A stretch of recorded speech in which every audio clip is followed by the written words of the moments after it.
Hello, everyone. Today we're going to be hearing about some really important work to deal with Israel's mental health crisis. I'm Bruce Rosen from Israel Healthcare Highlights, and my special guest today is Dr. Dani Kahn. Please, Dani, get us started by telling us a bit about yourself. So I'm a psychologist, made Aliyah about 30 years ago. Um, I made Aliyah about 30 years ago. In the early 2000 or even 1999, I started studying how to work with trauma, specifically with one of the evidence-based treatments called EMDR, eye movement desensitization and reprocessing. Over the years, it's become more known in the world. I kept on moving forward in that, and now I'm one of the three senior trainers in Israel. A senior trainer that is accredited by EMDR Europe, one of the biggest organizations, accrediting organizations in the world for EMDR. So, Good. So maybe explain to us a little bit about EMDR, and then we'll hear okay, about your organization and how you're trying to sure, spread that important therapy to sure, more and more trainers in Israel. But sure. first, the basic story of EMDR. So the basic story, without going into too much detail, just for the broad strokes of it. What EMDR does is it is now what we would call a trauma-informed therapy. It's more than just a trauma therapy, because once we realized that it worked dealing with trauma, we realized that it also works on working with disturbing life events, and it became a full therapeutic modality. The thing that's weird about it, that's strange about it, is the part that includes what we call bilateral stimulation. So that could be movement of the eyes, it could be tapping, it could be sounds going back and forth. And we find that when we access difficult material and help a person stay grounded, and part of helping them stay grounded is by staying rooted in the here and now and with staying together with the therapist, something about that helps the mind move into a processing phase. And it helps the mind work through toward some degree of resolution, and sometimes complete resolution of traumatic material. Um, Wow. yeah, Sounds so very that's important. that's like in the broadest strokes what we're doing with EMDR. Now, I should say that what we're doing with those eye movements, we really believe that all we're doing is we're clicking into a natural process of healing. It's not like we're creating healing that only occurs in the therapy room. Most people, when they go through difficult experiences, the experiences actually do get processed. Um, anyway, if you'd like, I could also share a little graphic Yeah, that'd be great. that That'd be great. describes a Thank you. little bit about what we're talking about. So um, basically, what we start off with is if we're looking at our stored life experiences, we have a mix of types of experiences. Some of the experiences we would call adaptive experiences. These are both good and bad things that we've been through that got stored as memories, as experiences, as our adaptive resources, a space of creativity. But then we have other things that happen that, if it overwhelms the system, they sometimes get stuck in traumatic form. Now, the reason this exists is because it needs to. If something actually is dangerous, we want our system to be able to respond to it much more quickly. So, for many of us, if somebody pushes us toward the street, regardless of whether or not a car is coming, we jump back before we even have a chance to think, because that's stored as something that's dangerous. So it's in that, what we might call like an encapsulated memory or in a way of being, what we have down here, that we respond very quickly. The problem comes up when these things are not adaptive, when they're not helping us function better. So sometimes it's big events, and sometimes it's a collection of small events. And when we have triggers, we could have things that trigger our abilities and our resources, and those are the things that we feel competent. And then we have other things that could trigger the maladaptive or not processed information. So Okay, that that, makes a lot of sense. That's yeah, good. yeah. So this is the picture that we're working with. And when we talk about EMDR specifically, we're talking about the following things. EMDR stands for eye movement, desensitization, and reprocessing. And we think that two things happen, and we could measure them as well. We could watch them happening in real time. What desensitization looks like is, if, let's say, we take this memory and we want to work on it, then desensitization, and here I'm a little graphic about the eye movements, is that it gets smaller. It feels less disturbing. Now, the next thing that happens, what we call reprocessing, is when the meaning changes. And we could even talk about changing a memory that previously was a traumatic memory into a source of resources. Hmm. And Okay. that's what we talk about resilience, about moving from trauma to resilience. Can you give us an example of Sure, that? sure. So if somebody was in a car accident, and as a result of the car accident, I give a more Israeli example of something from the war, but for the general population who hasn't been in a war situation, car accident, and now they're having difficulty getting into a car. That's already probably no longer adaptive. Now, what would have been adaptive if a person says, I'm not such a great driver. I really need to go do better driving licenses, a new training to become a better driver. We would call that adaptive. That wouldn't be maladaptive. But if a person now can't get into a car, can't drive, can't get into a car, and they're too scared because they have flashbacks, at that point we're talking about something that's no longer serving us well. So when person comes into therapy and we bring up the car accident and we start working with the different aspects of the car accident, what we find it moves toward what would be really more adaptive information. So a person's able to look at something that no longer feels like it's happening in the here and now. From that place of a little more distance, it's able to reprocess and a person could learn what they need to learn from it. Again, these are things that most of us do most of the time. Okay, that makes sense. Could you give us an example from Israel, October 7th, the Sure, war? sure. So when we're talking about actually I realized I didn't share that screen with you. No, it doesn't really make a difference. But when we talk about October 7th, a lot of people went through some incredibly difficult experiences. Um, but it's a full range of the types of experiences, and when we've met them has also been different. So for this, I'm going to share screen again because I want to point out what happens on the timeline of when we're dealing with trauma, because we have to have different responses based on that. And this was one of the biggest challenges that we had was training our therapists in how to not do harm and hopefully be able to help as well. So the way that we could look at it is the following. First of all, what happens on the trauma timeline? First of all, some stressor, some event occurs. And if it's big enough and overwhelming enough, then for the next minutes, hours, maybe even day or two, a person might be in what we call acute stress response.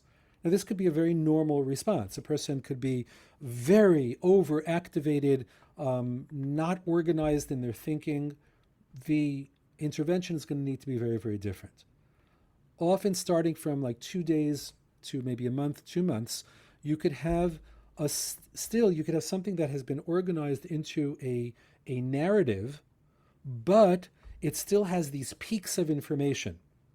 And what we find when we try to work with this kind of information is that as soon as we try to deal with one of the peaks, the person will jump to the next one and jump to the next one and actually never get to reprocessing, which means we have a different intervention. Where the original protocols of EMDR came in is really later when something already turned into PTSD. And when we have PTSD, what happens is that it's fully consolidated into a memory, but that memory bleeds into the person's daily experience. So much so that when something that previously would not have been a very big trigger, it can trigger things like flashbacks. So a person Okay. brushing their teeth, they just have some smell that they didn't even realize why. Suddenly they're back. They're back on October 7th. Okay, so give me the Right. real world of So now the real Israel world examples of 2024, this, I'm going to 25. turn off the share screen. So the real world example, when we met people during the day, 2 days, even a week after, when the whole country was still really very much in turmoil, what we were meeting then was ASR. The last thing you want to do then is therapy. We're not looking to start to do therapy with people then. When you start doing therapy, then not only will it fall on its face, it will be at best meaningless. At worst, the person will say, that it just brought up stuff that I wasn't ready to deal with in the way you're trying to bring it up. So some of the professionals that really work with trauma was telling everyone, stay away. This is not what we're trying to do right now. You're going into the wrong place. But what we did need to do is to help people land.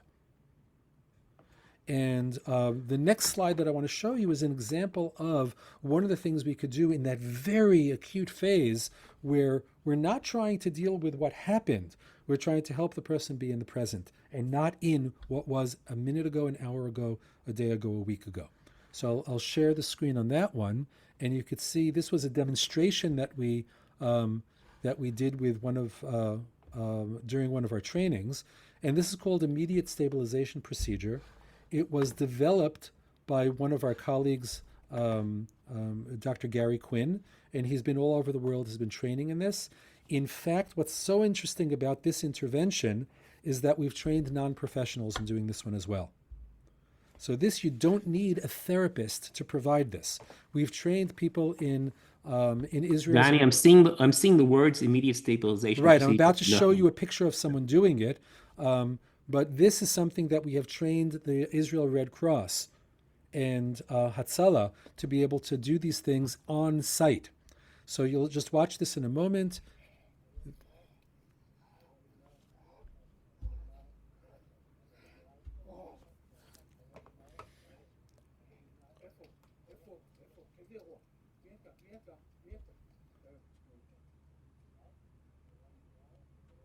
Now what you're seeing here is he's doing this bilateral tapping and repeating to the person, you're here now, that event is over. Now watch what happens at the end here.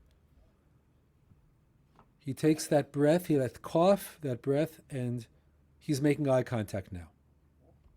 Once he's making that eye contact, there's somebody that we could work with. Okay, this is very, very impressive. And this actually works. We've seen people do this we've taught people to do this in the ambulance. Some of our therapists in the Army were doing it with people that needed to be pulled out of the front line, and they were doing it during transport. And by the time they got back to behind the line of fighting, when they were no longer there, they were already present and they were able to work with them. And we know from experience, when you don't do those interventions, they'll stay in that stuck place. Okay, so now let's shift gears from the treatment itself to the workforce development, professional development side of it. As I understand, a year or two ago, there were very few people involved in this area. You were one of the leaders, and you saw that there was a need much more than you or your few colleagues could deal with. So you switched gears. You started becoming... Well, we did two things. First of all, we wanted more professionals trained. And within the week of October 7th, I started 2 new courses, one of them with 70 students at Hadassah. We just opened the course right away. We had 70 new EMDR therapists starting to work a month later. And the other course was a smaller course that was planned anyway, but we obviously didn't cancel it. We just kept on going. And since then, I don't have the exact numbers in front of me, the number of therapists that we've trained is 3 times the number than any other year that we've done it. We've trained probably over 600 therapists over the past year and a half. Wow, and that's in the standard EMDR, with teaching them also some of the more recent event interventions. But there's a problem, even with all of them. What we might call the low impact, the people who don't need to go to therapy, the people who are not suffering from post-traumatic stress disorder, but are suffering from post-trauma. They've been through difficult things. They're having a hard time. And we started developing a number of different tools similar to the immediate stabilization procedure that allows us to teach non-professionals or paraprofessionals to be able to do even group interventions. I'm going to show you some videos of some group interventions that are geared toward helping people do self-help in a controlled space. That's why we don't need a therapist doing it. If we've done good screening of who we're allowing into these groups, we're able to help a much larger number of people. And we've started doing trainings of these paraprofessionals and doing some of these interventions. So if you'd like, I will share the screen and show you some of those interventions, or a video of them of what we're able to teach the non-professionals to do. Yeah, So maybe we'll stick to one in the interest of time. Pick one and show I'll us pick that, and then one. we'll Well, wrap they're up. very, very short. One of Okay. them is, yeah, these are very short. I'm not going to go into explaining what they are. I'll just show you what it looks like when we're providing it. So, this is one of them. It's called Tower of Hands, where we help people bring up some kind of issue that they're trying to work on. And the bilateral is happening in this group type of intervention where everyone's working together, individually and together. And the second one is called the Infinity Walk. What's nice about the Infinity Walk is that we're dealing with things that someone can't even look at yet. Hmm. So some of the things that happened on October 7th, certainly during the months following, some people said, I can't even look at that. So we asked them to draw a picture, close the picture, and you'll see that's going to be on one end of this Infinity Walk. The other end of the Infinity Walk is something that makes them feel safer, more calm. And what they're doing right now is they're circling and doing their own self work of a kind of distraction. They're not looking at it, they're just approaching it, and they're using the bilateral stimulation, both the tapping and the steps, and then they continue around and they're going to be doing this figure 8 coming to the other side, where this is where their safe places are all drawn over here, and this is where they slow down, connect to their resources. Now, we've done research on this as well, and we've done both with Nova survivors as well as with people who were in the communities that were right outside of Gaza. And we've also done it with therapists who had been dealing with all of this stuff, and they had their own secondary trauma. And we did research on it and demonstrated that within like 15 minutes, a half an hour, the level of disturbance of the thing that they wanted to work on goes down significantly. And we did follow up 3 months later, and not only did it stick, it often continued to move forward. This is a kind of thing that we could do with relative non-professionals, because we're not going into the therapeutic issues themselves. We're helping people to do self-help. Dani, this has been so informative as well as super inspiring. Thank you. Before we wrap up, do you have any last thought you want to leave with us? Well, no matter how many people we've trained, it feels like we're still drowning. Um, we just don't have enough manpower and woman power to get out there and do everything that we really want to do. We have these dreams of being able to help everyone, and it's just not possible. So to a certain extent, we're constantly doing triage and trying to figure out, like for myself, the decision of shutting down quite a number of my clinical hours because I had more to offer by teaching and getting more people out there was a really hard decision to make. But ultimately it was the right one, because we need more people. We need more people that are trained in being able to do these things. So some of it is heartbreaking, but then again, we're also helping more people than we've ever helped before. So Well, there's thank you something, for making those tough decisions yeah. and all the work you're doing, and thank you for joining us today. Thank you so much.